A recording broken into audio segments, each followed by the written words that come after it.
In a city of glass towers, polished shoes, and million-dollar meetings, a homeless teenager did the unthinkable. He looked down, not in shame, but with clarity. He saw what no one else dared to: a broken mother, a silent child, and a sliver of hope. What he said changed everything. But first, she turned away. Morning in downtown Atlanta had its own kind of music. Honking horns, espresso machines hissing behind glass counters, and the tap-tap rhythm of heels on concrete. The air buzzed with appointments and ambition. Everyone had somewhere to be.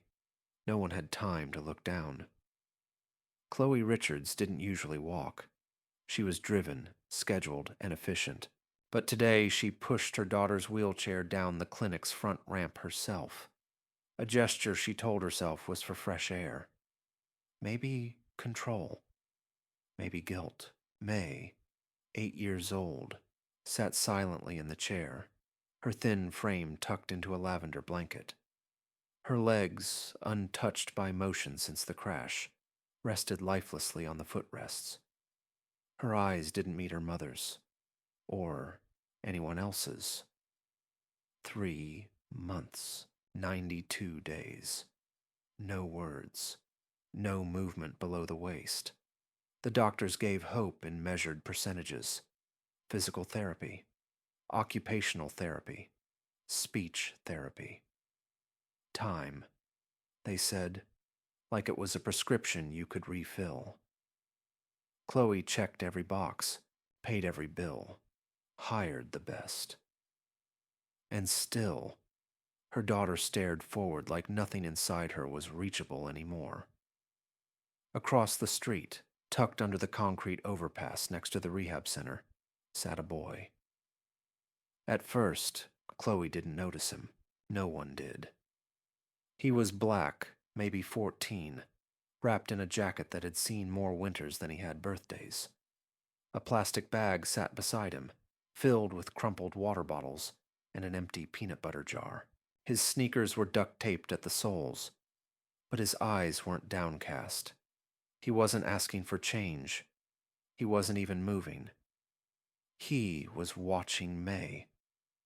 Not in the way people sometimes gawked: awkward curiosity or pity or revulsion. He watched like someone reading a very old book with a missing final chapter. Patient. Quiet. Chloe noticed it in the corner of her eye. That kind of gaze made her skin prickle.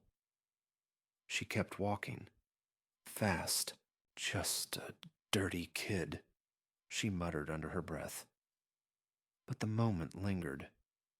That night, Chloe slept in the back seat of her Tesla in the underground garage of their Buckhead condo. May, curled next to her, was finally asleep, the blanket drawn to her chin. Chloe stared at the car's dark ceiling, her mind replaying the clinic, the progress reports, the silence. And then, the boy's voice. It had come just as she passed him. "Ma'am," he'd said, soft but certain.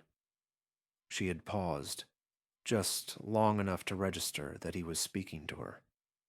"Your daughter will walk again." It was the way he said it. Not hopeful, not desperate, just clear. She'd turned, sharp. "What did you say?" He hadn't flinched. His hand rose, not reaching, but steady. "I can help her. Please.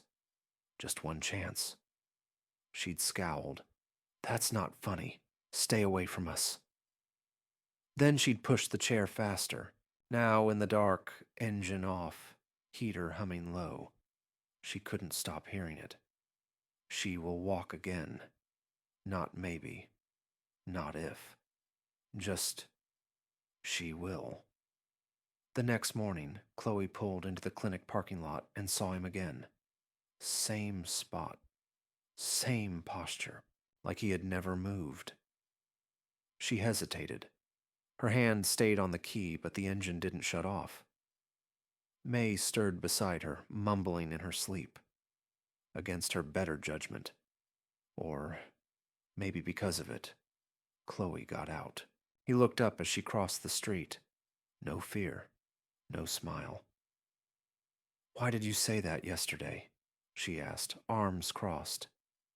He stood slowly. His limbs were thin, stretched too fast, too hungry. But his eyes, they didn't blink much. "Because it's true," he said. "You don't know her." "I watched her," he said simply. "The way she looks at her legs. They still remember." Chloe said nothing. 92 days. Not even a twitch. Not even when she dropped her tablet near her feet and yelled. Not even a dream twitch. The only movement May made was when a nurse adjusted her. "You're not a doctor," Chloe said finally. "No, ma'am. I learned from my mom. She worked with veterans, paralyzed guys, massage and reflex therapy. I helped her." He hesitated before they kicked us out of the shelter. The words fell flatly. No dramatics, just fact. Chloe exhaled. She noticed his hands, raw knuckles, dirt under the nails, but calm, controlled. She opened her purse and pulled out a 5, then stopped. Instead, she said, "You hungry?" He nodded once. She brought him a coffee and a sandwich from the shop next door. He sat across from her at a metal patio table, peeling the paper back like it was made of silk. "You're not just some street kid, are you?" she asked. He shook his head. "No, ma'am." She watched him chew slowly, then said, "Tomorrow. There's a park 3 blocks from here. Noon. You show me." He paused mid-bite. "Really? I'm not promising anything. You get one chance." He nodded. Chloe didn't tell anyone. But that night she broke her silence in the therapy session. "Dr. Geller was skeptical. You're going to let a homeless teenager touch your daughter? Chloe, I understand desperation, but this is a legal nightmare." She said nothing. The next day, at 11:55, she was already at the park. May sat bundled in her chair, her hair braided neatly. Chloe scanned the grass. No sign. She was about to leave when she saw him, jogging across the lawn, a grocery bag in one hand, a thin blanket under the other. "I'm not late," he said, slightly breathless. "I was at the shelter. Had to borrow these." He laid out the blanket carefully. Inside the bag, a sock filled with warm rice, a tennis ball, a small vial of eucalyptus oil, a rag. Chloe watched, frozen. He didn't speak much, just nodded at May. Asked her softly, "May I?" May blinked once. He sat cross-legged at her feet, unlaced her shoes gently, pulled down her socks. Chloe inhaled sharply. No one touched her legs without gloves, charts, and invoices. He placed the warm sock along May's right heel, then massaged the ball of her foot. Light pressure. Rhythmic.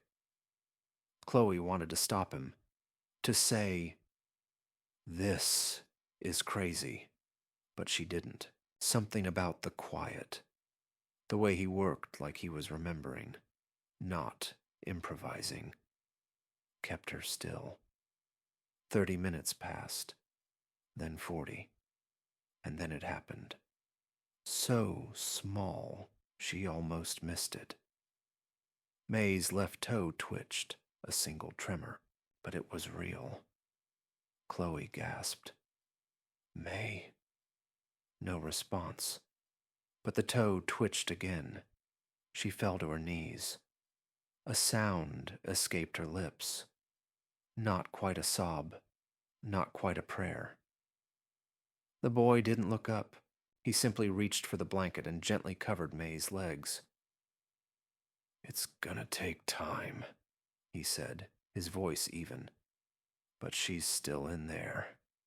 Her body remembers. Chloe turned away, tears streaming silently. The boy gathered his things, nodded once, and walked off, disappearing down the sidewalk like he'd never been there at all. But Chloe knew she'd be back tomorrow, and so would he. Some hands heal not because they are trained, but because they are steady. In a world obsessed with credentials, a boy without a last name offered something more powerful: presence. And Chloe, who had bought every answer money could buy, found herself trusting someone with nothing to his name except a blanket, a tennis ball, and eyes that had seen too much. The next morning, Chloe didn't hesitate. She bundled May into the car, placed the blanket from last night in the trunk without a word, and drove toward the same park with a strange tightness in her chest. Not fear, not exactly hope either. Something that felt like both. May stared out the window the whole time, her face calm, but far away. Chloe still hadn't told her what they were doing. She wasn't sure May cared, but Chloe cared. Yesterday changed something, not just the toe twitch, but the quiet, the boy, the way he hadn't bragged, hadn't asked for anything, the way he'd worked with such care, like May was his sister, or his miracle. He was already there when they arrived. Same jacket, same bag. This time, he brought a plastic stool to sit on. He nodded when he saw them and unfolded the blanket again. Chloe wheeled May over without speaking. She didn't need to ask anymore. Her circulation's a little better today, the boy said as he removed May's socks. That's good. Chloe blinked. How can you tell? He smiled. The color in her toes. It's pinker. Not as dusky. Cold feet don't mean nothing if the blood's still learning its route back. He rubbed May's calves gently. His hands were too big for his thin wrists, like they hadn't caught up with his body yet. But he moved with intention. Each stroke had memory. Chloe couldn't look away. I never asked, she said after a while. Your name. Elliot, he said, still focused on May's foot. Elliot Brooks. Where do you stay, Elliot? He hesitated. Wherever's not locked. She frowned. The shelter? Sometimes, if they have room, or under the West Fifth Bridge. You can keep warm near the vent. There's this guy who plays guitar there at night. He's got a dog. He lets me split food sometimes. She nodded slowly. And your mom. His hands paused. Gone. Couple years now. She got real sick. We tried the hospital, but she didn't have insurance. I was 12. When she died, I bounced. System tried to catch me, but I got good at not being seen. Chloe sat back, her leather gloves crinkled in her hands. You talk like an adult. I had to be one early, he said. He reached into his bag, pulled out the tennis ball, and started rolling it under May's heel in slow circles. Why her? Chloe asked suddenly. There's 1,000 people in this city. Why did you stop us? Elliot didn't answer for a moment. Then, because when you pushed her past me that first day, I saw her blink, like she heard something inside her own legs. You looked forward, like most people, but she looked down. He smiled faintly. I think she wants back in. Chloe's throat tightened. May didn't react, but Chloe saw it. The tiniest flutter in her eyelids, as if something deep within her stirred. Later that evening, Chloe sat across from Dr. Geller again. This time, she didn't ask permission. He's not licensed, Geller said flatly. He's not trained. This isn't a safe model of care. But May responded, Chloe argued. One spasm isn't progress. It's anecdotal. I'm not asking for clinical validation. I'm telling you what happened. Dr. Geller leaned forward, steepling his fingers. Chloe, I've been treating trauma cases for 20 years. The mind and body are complex. Don't misplace your hope. But she wasn't misplacing it. She was finally placing it somewhere real. The next day, she brought Elliot a pair of clean gloves. Thanks, he said, almost shy. You ever go to school? A little, till my mom got sick. I learned to read off her magazines, health stuff, therapy journals. She used to read them out loud when she practiced. Chloe handed him a paper cup of soup and sat next to him. You know you talk like someone twice your age, right? Elliot shrugged. I don't got time to act like a kid. She didn't argue. He worked May's legs again, pressure on the arch, thumb across the ankle bone, warm compress on her calves. 40 minutes in, May's right foot twitched. Then again. Chloe gasped. She did it again. Elliot didn't flinch. Yeah, that one's waking up. How do you know how to do this? She asked. My mom taught me patterns, where the nerves talk. She used to say the body has whispers before it screams. Most doctors wait for the scream. Chloe looked at him like he wasn't real. You're not normal. No, ma'am. But maybe that's good. Word spread faster than she expected. The day after May's second response, Chloe got a call from someone in the mayor's office. We're calling about an incident, ma'am. The voice said stiffly. Incident. A person you've been associating with, a minor, has no records in our school system, foster care, or ID database. He may be undocumented. We advise caution. She hung up without answering. The next day, Elliot was gone. She waited at the park. Noon. Then 1, 2. Nothing. She checked under the bridge he mentioned. Nothing. She called the shelter. Nothing. That night she didn't sleep. The following morning she left early, scouring bus stops, train stations, alleyways. Still nothing. On the third day she found him. He was huddled behind the old public library downtown, his lips split, bruises on his cheek. His blanket was gone. He held his side like something was broken. Jesus, Chloe breathed. What happened? He looked up, blinking against the sunlight. Someone caught me sleeping in the back of a condemned building. Kicked me out with a pipe. Why didn't you go to a hospital? I ain't got papers. She helped him up. I can't let you disappear again, she said quietly. I didn't mean to. You don't have to sleep on the street, not anymore. That night, Elliot slept on a mattress beside the fireplace in Chloe's house. May curled up on the couch near him, watching him like he was a bedtime story she didn't want to end. He used a pillow Chloe hadn't touched in years. In the middle of the night, May stirred. Chloe heard it. A shuffle. Not just the usual turning. A foot moved. She didn't dare speak. Just sat up, hands over her mouth. May's knee bent, not far. Just a few inches. But it bent. Some voices don't need sound. Some miracles don't need ceremony.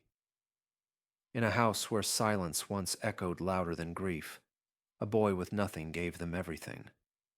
And when the world came asking questions, Chloe gave only one name, the one who had already done the impossible.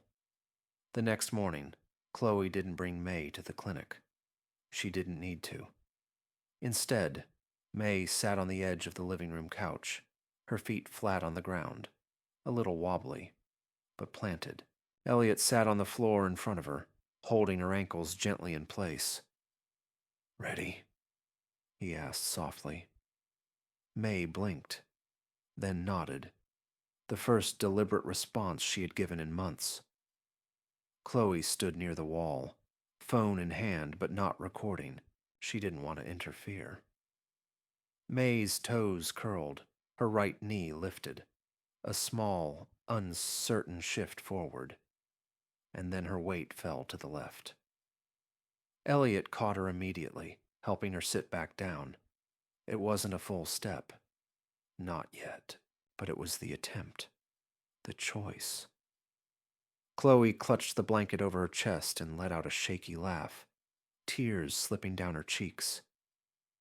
"You saw this before any of us," she whispered to Elliot. He didn't look up. He only smiled at May and said, "Told you your legs still remembered." May didn't speak, but she smiled, for the first time in 92 days. Later that afternoon, Chloe called her closest colleague, Tyler, from her startup. "I need to talk to you about someone," she said. Within hours, her phone rang again, this time from the city's youth outreach department. "We're looking into a case," the voice said. "What kind of case?" "A minor. Male. No last name in the system. Possibly undocumented. Possibly a runaway. You've been seen with him." Chloe's jaw tightened. "He's not a case," she said. "He's a healer." Elliot disappeared that night. Not a word. Chloe found his pillow still warm the next morning, the blanket folded, his shoes gone. She drove to every shelter, under every bridge, left food with handwritten notes. "Please, come back. You're safe." But days passed. Nothing. May regressed. The movement stopped. Her eyes dulled again. Chloe refused to believe it was coincidence. On the 5th day, she found him behind the same condemned building, hiding beneath a tarp, eyes bruised but open. "What happened?" she whispered, kneeling beside him. "Got chased again. Cops this time. Said I was trespassing." She reached for his arm. "You should have come home." "I didn't want to cause more trouble for you," he said. "You're not trouble," she said, voice cracking. "You're the only thing that's worked." That night, Chloe brought him home again. She made him a bed near the fireplace. May rolled herself toward him and placed her small hand on his shoulder. He turned. She didn't say a word, but her eyes said everything. "Thank you." 1 week later, May took her first step, not in therapy, not on camera, but barefoot in the living room, toward Elliot. One step, then another. Chloe screamed, fell to her knees. May wobbled, giggling soundlessly as Elliot steadied her. "You're doing it," he whispered. She nodded. Chloe posted a photo that night. Not of May walking, but of Elliot's hands holding hers. The caption read, "Today, I didn't learn from a surgeon. I didn't learn from a degree. I learned from a boy who sleeps on cement, but heals like no one else I've ever met. Thank you, Elliot. You taught my daughter to believe again." The post hit 2.3 million views in 48 hours. The messages flooded in. Journalists, therapists, nonprofits. One call stood out. A local foundation that specialized in youth mentorship and community healing. "We want to sponsor his education," they said. "We want to help him get ID, insurance, even training, if he wants it." Chloe looked at Elliot as the offer rang out on speakerphone. He was quiet. Then, "Can I still help people?" "More than ever," the woman replied. He smiled and nodded. 3 weeks later, Chloe walked into May's therapy session. But this time, Elliot was beside her. In clean clothes, a visitor's badge clipped to his collar, a folder under his arm. Dr. Geller blinked at him. "You're the boy," he said. "Elliot," he replied. "Yes, sir." May sat up straighter.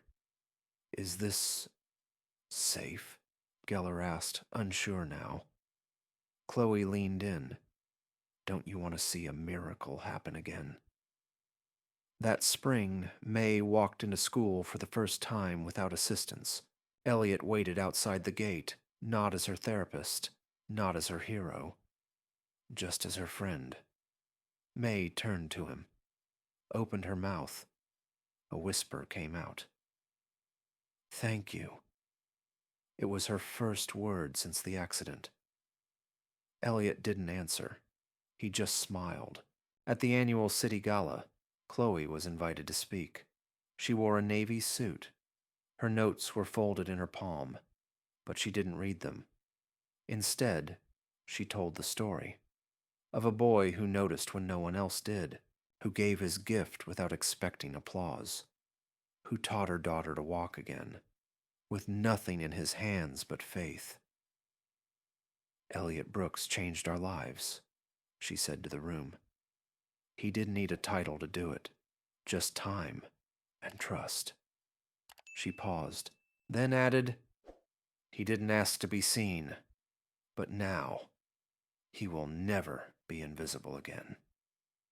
On the wall of the rehabilitation center, near the check-in desk, a new plaque appeared the following week.